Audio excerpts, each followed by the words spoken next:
એટલે બાપા આ સંતના ઘરની વાતો છે. હવે તમે વિચાર કરો કે કરુણ ભગત લખીરામ ભવાયો લુહારા ગામની અંદર થયો. વિચાર કરો તમે, ભવાઈ મંડળ રમતા હતા, લખીરામ થઈ ગયા.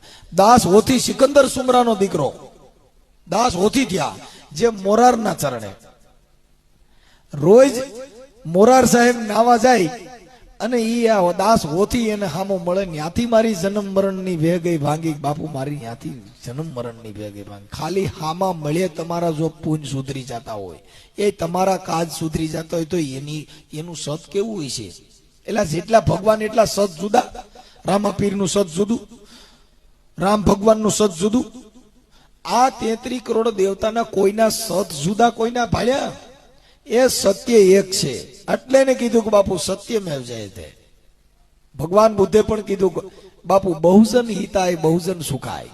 જાજા માણસોનું સુખ હોય ઈ ધર્મ છે ને એની અંદર પસારો કરવો. ઈ દાસ હોથીને રોજ મોરાર મળતા હતા. છૂઆછૂતનો ભેદભાવ હતો. સિકંદર સુમરાનો દીકરો દાસ હોથી થયા. ઈ દાસ હોથી બધા વર્ણમાં મીડિયા ભજન ગાવા. એટલે તઈ તો બાપા વર્ણ વ્યવસ્થાના હિસાબે માણસો અટાણે જો આટલી બહાટી છે તેદી નહીં હોય.